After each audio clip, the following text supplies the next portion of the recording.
Hello everyone, and now welcome to a game. This game is going to be between Deathnote and LiiLD.C here on Boulder Vale version 1.6. Opening things up, Deathnote opening with an Altar of Kings going up against an Altar of Elders. Looks like it will be pretty standard as things do get underway. Moonwell, most likely going to be positioned an Ancient of War next to some sort of orange creep camp without aggroing those creeps. All part of the plan here as we get into this game. Human versus Night Elf on Boulder Vale, a map that I haven't cast a lot of games on, so I just want to take a look at some of the green and early orange creep camps here. This orange is perhaps one of the lowest orange creep camps you can see. 532 is not enough to get you to level 2 from level 1 off to the north here. 1 1 2 1, that is probably a lot of damage for a very little reward, especially with the armor types being the way they are now. That's medium, that's pierce, that's heavy, that's heavy. Early normal damage is perhaps a little bit better than before, as we see an Archmage going up against a Demon Hunter. Now, with the Demon Hunter coming out, I believe the second hero will be a Blood Mage. The Blood Mage has come back as a surprising support hero after years of play. For a long time, players just didn't quite know what to do with that Blood Mage, and, well, the Blood Mage getting chosen actually double downs, or is like a double down effect on the Archmage being a caster, especially when going up against a Demon Hunter. The Demon Hunter, with that mana burn, especially at level 3 and at level 5, starts chipping away and shutting down any sort of cast or any sort of hero casting early on.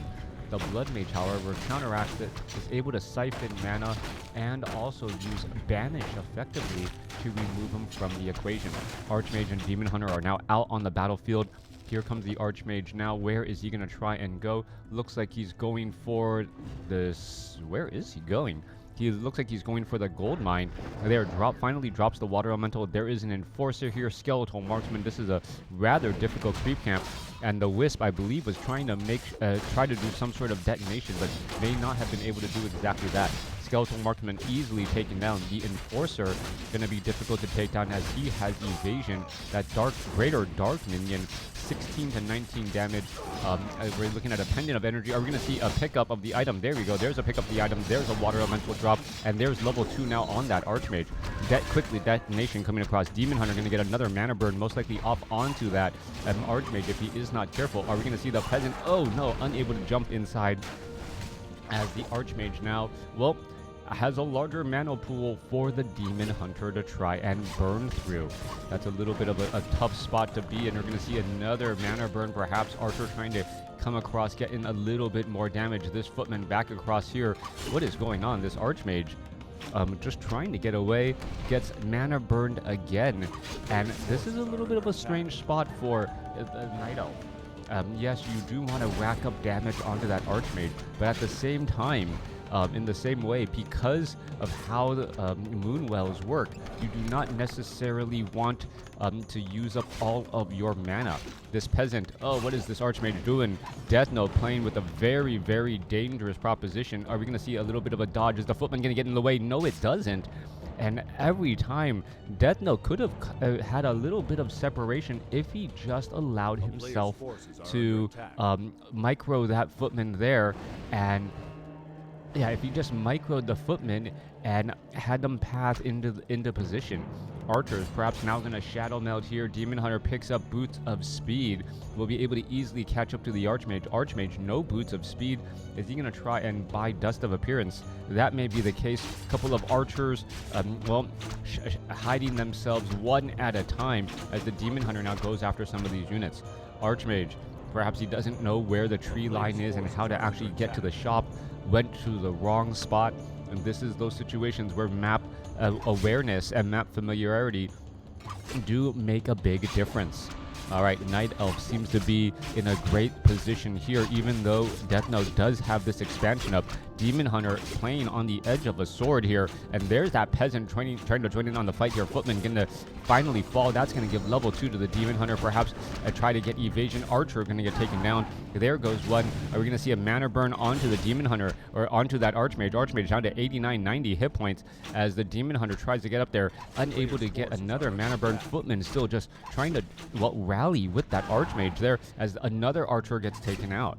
All right, Demon Hunter, 133 hit points, but living his life like there's only one life to live, and it doesn't really care as it gets taken down there.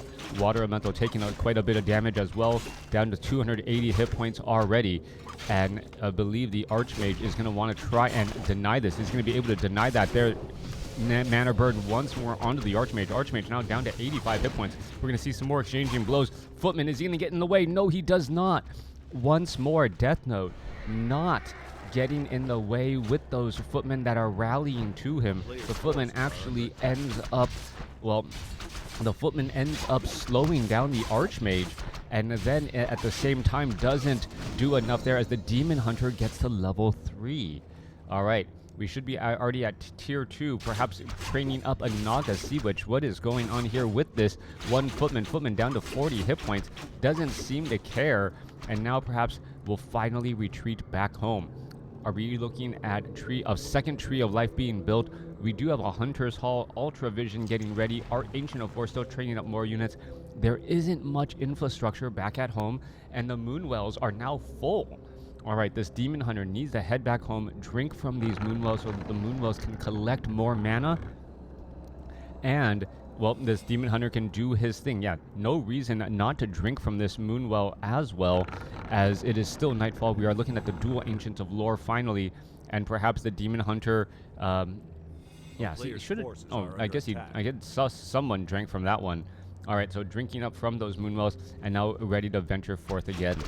All right, Greater Dark Minion, level 4 Dark Minion, level 5 Enforcer. Demon Hunter gonna go ahead and turn around that corner. Brigand gonna get taken down.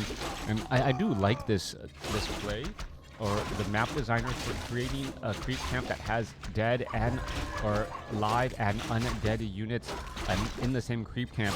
That could change whether or not the paladin could actually be effective for creeping early on. If you're able to holy light one of your, holy light a target to try and kill it. Footmen do have defend.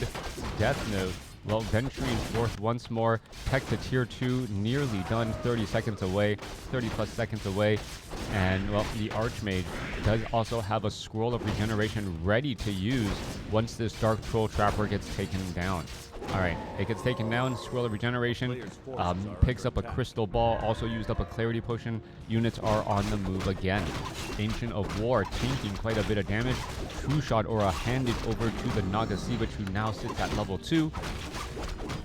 And, Night Elf using this opportunity to just clear out creep camps as the Tree of Life is entangling this gold mine here. Economic advantage will be neutralized against Deathnote in about 50 seconds, needing a little bit more time to entangle that gold mine. But Archmage, bringing the Water Elemental, and should be able to, force this cancellation again on the entangled gold mine, perhaps over and over until, at least the Night Elf actually shows up. All right, we could be getting into another entangle again. Water Elemental going after that entangled gold mine. You can see it is, actually falling. So level 2 Water Elemental able to deal enough damage to shut down an entangled gold mine from the very beginning and take it down. As we're looking at some, cold arrows, finishing off a couple of these footmen off over here. All right, we're also going to be looking at a Water Elemental getting cleaned up, as the Dryads may be getting that Abolish Magic, or should have that Abolish Magic already to be able to take them down. Blood Mage is that secondary hero as we expected. Arcane Sanctum training up some more. We do see a rather collected base here by Deathnote. A lot of farms. Ancient of War easily going to be felled. Siphon Mana, the ability of choice for that Blood Mage. Alright, low hit point Dryad going to be backed off here. Still no Surprisingly, still no Staff of Preservation. We're taking a look at a couple of archers who may need to retreat back here. Footmen defend. Wow, a nice throw up of the shield there. And this archer army and Dryad army going up against defend footmen. Deathnote definitely has the right tech unit, and well, maybe somehow the Night Elf needs to do a little bit of a pivot switch here. All right, we're looking at a little bit of damage. There's some more Siphon mana.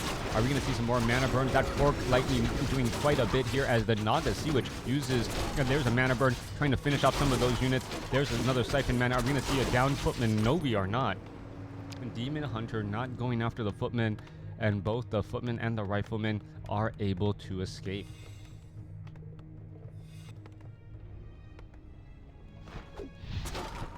Alright, now trying to run inside the base here. Deathnote not realizing that he accidentally opened up the front door for his opponent with all of these peasants trying to clear up the lumber hall here. Repairs are not going to be in time, and once more the Demon Hunter could find himself in a little bit of a weird situation. Dry getting taken down. WC which now seeing that level 3. That does mean level 2 Fork Lightning. And so sudden burst damage to try and finish off those units if they do try and engage. Demon Hunter going to go ahead and fall back. We are upgrading the Tree of Eternity. That needs about another 30 seconds. Druids of the Claw should start to be trained with that adept training. So you retreat back, you rejuvenate your entire army, get mana, and then ready to go forth once more. Deathnote does have that army size advantage, 67 supply compared to 55. Economic advantage has been neutralized, but really it's the army size versus the hero level advantage right now. We're looking at a little bit of damage here. I was surprised we didn't see a mana burn first to initiate the charge. The Blood Mage, because he had mana, was able to do a Siphon mana and return back quite a bit as well. There's a Fork Lightning. One footman gets taken down, unable to reflect back all of those poison Dryad spears. As the Demon Hunter, well, he needs an Abolish Magic in order to shake free from that slow. Now, Deathnote taking his time here. He's built up quite a formidable army of footmen. Demon Hunter still once more diving in again, and you can see Deathnote is really micro-intensive on his footmen, using defend very effectively here, and now going to go after some of these other units again. Demon Hunter down to 147 hit points, trying to test the waters here. Meanwhile, Blood Mage, Archmage heading off to the north, perhaps trying to head to the expo, as we're wasting time on these militia. The militia's time life is not going to be that high, and this Demon Hunter really needs a Druid of the Claw to regroup with him. I thought I saw some Druids of the Claw. They are just out here already in mastery training, ready to go, and that's all we need to see, a rejuvenation on that Demon Hunter and some time. But right now, cannot buy 30 seconds of reprieve to get into this battle. We are looking Druids of the Claw finally making their way over, but is it too little, too late, as the Demon Hunter tries to fall back here? Are we going to get some rejuvenations? We need to see rejuvenations onto the Dryad, onto that Demon Hunter again, and still nothing after all this time. We need to see a rejuvenation there, and even normally I can predict when rejuvenations and when things are going to happen, but it feels like these players are just like frantically trying to keep track of all of the little things as Deathnote builds, well, towers straight inside the expansion here. They will take another 30 seconds to complete. We're looking at the Demon Hunter coming back across again. He's back up to 500 hit points, but that may not be enough as the Druids of the Claw are now in that front line spot. All right, no Staff of Preservation, remember. Low hit point Druids of the Claw does get taken down, and this could start to be the hero level advantage equalizer as the Blood Mage goes after a couple of those spell breakers as well. All right, more Siphon mana. Scroll of Healing used, 71 supply versus 78 here. WC which is low on mana. They have not been able to revisit the Moonwells, and all of those Druids of the Claw, that front line, absolutely destroyed. The magic damage of the sorceresses and the priest really adding up quite a bit. And Banish saving a couple of those low hit point riflemen from certain death. Oh, things are falling apart for Night Elf right now, especially as the guard or the arcane towers have come to completion. That Druid of the Claw, well, what is he doing? He nearly had a free pass away. Instead, gets taken down, and now we see level 4 on the Archmage and level 2 on the Blood Mage. All right, 56 supply compared to 69. Rejuvenation is ready. A Dryad trying to get trained up. The upgrades, no upgrades to be seen on the Dryads or the Druids of the Claw, as this Expo looks like it will get taken down.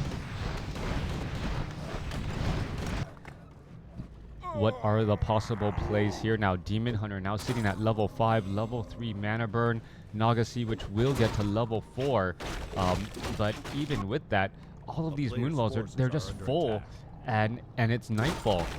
Drink from your Moonwells, have mana in those battles, at least on your Naga Sea Witch. If you're afraid that the Druids of the Claw are going to get their mana feedback, that's totally understandable. But that Naga Sea Witch needs to have a full mana to really, well, burst down some of those Riflemen and some of those other units. All right, trying to go after another target there. Units looking to fall back. Naga Sea Witch sitting at level 4, perhaps going to continue to do a lot of the creeping here to try and get to level 5. All right, coming back through. Druids of the Claw going to engage here. Demon Hunter heading back, and that's exactly what Night Elf is trying to do. Buy time to get to win straight out with level 5 heroes. 2 level 5 heroes is a very large power spike. Level 3 Fork Lightning and level 3 Mana Burn working together does quite a bit here, as we're looking at this red creep camp about to be cleared out. All right, there's a reveal there. Oh, all 3 Druids of the Claw did not need to go back into Druid form. A little bit of a misstep. There's a rejuvenation. Both sides are fighting. The Druids of the Claw perhaps wishing that they were actually in their more fighting form here. We're looking at a couple of more creeps left, and the Demon Hunter may have stolen level 5 away from the Naga Sea Witch. They have, and now we see Kagar's Pipe of Insight. Good for the Druids of the Claw, who need to transform into their fighting mode as they now make their way back off to the north. Moonwells, full Moonwells, getting absolutely destroyed. Demon Hunter, there's a quick banish. There's a Dryad Mana Burn. Everyone just trying to get ready, get together as the Druids of the Claw trying to go after the Spellbreakers. Naga Sea Witch, if it had level 5, should just be machine gunning Fork Lightning over and over. Dryads are getting taken down. There's a Staff of Preservation, but I believe that may be just too little, too late constantly, as the Naga Sea Witch needs to break that connection. Siphon mana from the Blood Mage is going to remove that Fork Lightning from the equation. And now you see all of these low hit point units that are in Fork Lightning range. They're just going to end up falling. Are we going to see if no Fork Lightning again? Naga Sea Witch is just standing still. And the lower level 4, level 3, with the support of the army, looks like they should be able to hold out ahead. But both Scrolls of Healing have now been used. All right, there is another Staff of Preservation. Moonwells are now all to dry. So, well, hidden resources pretty much starting to waver, as Deathnote says, you know what? I have 3 bases. You have 1. There is no reason for me to be here in a fight like this, as we're probably going to be seeing a speed-built altar. No? It doesn't even need, or he's going to speed build an Arcane Vault right down here. Yeah, Arcane Vault, not altar. Naga Sea Witch is at 5 here. Druids of the Claw need a bit more mana. You can see all of these Moonwells are bone dry. The Kagar's Pipe of Insight should help here. And now the Night Elf says, you know what? I really do need mana on my Naga Sea Witch. Took a little bit of time, but we're going to start to see that happen as well. All right, Arcane Vault about to be done. But at this stage already, the Priest, if you were really concerned about it, you should have turned off the healing on the Priest and then used the Scroll of Regeneration. Instead, let the Priest continue to heal, and thereby, well, losing a bit of mana. All right, Sorceress going to get caught out in open field. Easy pickings right there. Demon Hunter sitting at 5.5. Well, Naga Sea Witch sitting at 5 1/3. Expansion down to the southern side here. We're looking at the Demon Hunter getting stabbed of Preservation to back home. but it is a daybreak still. These moonwells are not full at all, and well, things could go sideways quickly. Riflemen do outrange those dryads, at least for now, or for now after that upgrade here, and well, quickly retreats back home to try and stay alive. Main base down to about 1.5 minutes of mining left.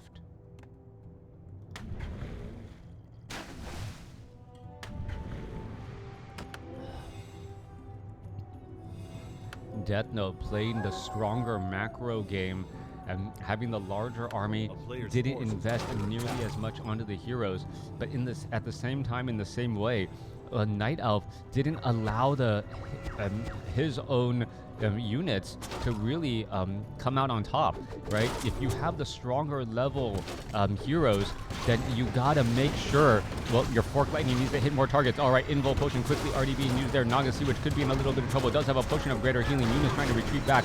Blood Mage now sitting at level 4. Nagasi, which ready to engage. Druids of the Claw trying to fight back here. Who's going to come out on top? Nagasi, which perhaps going to try and Fork Lightning against some of those other targets, as another low hit point Druid of the Claw is able to retreat back. All right, low hit point Druid of the Claw retreating back here. Nagasi, which really just at this point needs to just constantly Fork Lightning. Mana burn onto the Blood Mage again. That Blood Mage's mana is extremely tricky. With that additional pendant of energy, it just doesn't look like he has mana to siphon mana, only to realize, wait a second, he does. All right, one Rifleman down, another Rifleman down. But it may be too little, too late. The two level 6 heroes may not have enough gas in the tank to finish off the rest of the fight here, as the army size 37 supply compared to 52, and well, 1 base compared to 2 bases, at least for now. All right, there's a Fork Lightning. Oh, there. Well, that could have been the tipping point. Suddenly, Blood Mage falls at level 4. Deathnote perhaps asleep at the wheel. And now this does give opportunity for the Blood Mage to regenerate quite a bit of that mana. They're going to go ahead and try and retreat back here. There's a Staff of Preservation. Blood Mage now falls back here. Blood Mage had a Potion of Healing. All right, so Blood Mage with a Potion of Healing does not use it in time. Meanwhile, the Demon Hunter, well, there's some rejuvenation. There is a new Moonwell there. We're looking at a rejuvenation onto a low hit point Druid of the Claw, and there goes another Water Elemental. This could be it. This could be exactly what, this could be exactly what Night Elf needed to get back into this game. Anti-Magic Shell Potion used there. This expansion is going to hold on. We're going to see a couple more units getting taken down, and, well, one priest does end up falling. There's the repairs. And where are they perhaps trying to travel to next? Demon Hunter, Metamorphosis. He should be at least engaging. He has good fast damage. He's doing chaos damage. Could take down perhaps a couple of these buildings, but those buildings are not the most important ones. It's these off over here that still have a large amount of mining to be done. Yeah, 7,000 gold compared to 2,000, and we're just looking at those units trying to retreat back now. All right, Nagasi, which taking a little bit too much. Demon Hunter going after, does do a little bit of chaos damage onto those arcane towers before, well, that comes to an end. Fork Lightning done here. Nagasi, which still with a little bit of mana, well, needs to figure out a way to peck apart again. Yeah, the death of that Blood Mage, well, tipping things slightly in favor. Nagasi, which has not trained that third ability yet. And that would be funny if we just suddenly saw our Tornado. Blood Mage with invisibility, perhaps going to go shopping and then head back out now. There's a Scroll of Healing. The town is under siege. Archmage getting ready to engage. 45 supply compared to 58. Water Elementals, come on, just absolutely abolish that. Yeah, get some free experience, abolish that. Rejuvenation onto a low hit point Dryad, go into a fighting form. 45 supply compared to, well, 58 right now, as this base down to the south has a little bit less than 3 minutes of mining. A player's forces are under attack. Tree of Eternity, taking a beating right now. Is he going to go ahead and try and fight back? He will. There's a mana burn onto a sorceress, Demon Hunter, and now perhaps we're going to see some damage onto those onto those dries or some of those other units. All right, Water Elemental going to quickly get taken down. Demon Hunter gets banished. We're going to see another Water Elemental get taken down again. Demon Hunter nearly at level, or getting close to level 7, and this is dangerously close as the Naga Sea Witch says, you know what? Yeah, you given me the perfect opportunity to attack from the back, and now I can take down this fortified location. Tornado destroying all of these towers here, like Tornado Alley, and all of these buildings could just be gone in a matter of seconds. All right, that is going to be a big loss there, losing that fortification, coming around the backside, and this was a big win here. Meanwhile, the Tree of Eternity still able to absorb quite a bit of damage. There's some more siphon mana, and what is that going to translate into? 54 supply compared to 64. That Tree of Eternity does represent big damage again, as the Demon Hunter's Metamorphosis, I believe, is online, but there's just not enough mana on that Demon Hunter now. Level 7 on that Demon Hunter, sitting at 91. We're looking at some low hit point Druids of the Claw. Druids of the Claw trying to engage Staff of Preservation for the save. Archmage being forced to scroll a Town Portal away, but it's only going to teleport back into this position here. How much more damage? This Druid of the Claw needs to be in fighting form, and he finally joins in on the battle. More Druids of the Claw are, well, showing up to the party, and that slow trickle of reinforcements could be enough. Peasants joining in on the battle. Tree of Eternity taking quite a bit of a beating. That heavy armor protecting from those riflemen quite nicely as they're trying to catch up to those dryads in the back. Level 7 now on the Naga Sea Witch. There's some more siphon mana, and 48 supply compared to 40. The heroes look like they've carried the game long enough. The Tree of Eternity walking around the back there, just and the army, the human army, kind of giving chase, opening up and leaving this sieged position, very defendable position, to head back here. And that Tree of Eternity did what it was supposed to do. It was absorbing 2,000 points of damage, while distracting, allowing the Naga Sea Witch to actually get within a good range and then remove this fortified position. Let me know what you guys thought about this game back and forth. There was a lot of questionable plays. They were not played at the, I don't believe they were played at the highest level, but when it really mattered most, Night Elf came through with a strong strategy. Let me know what you guys thought about this game in the comments below. Well, strategy and positioning.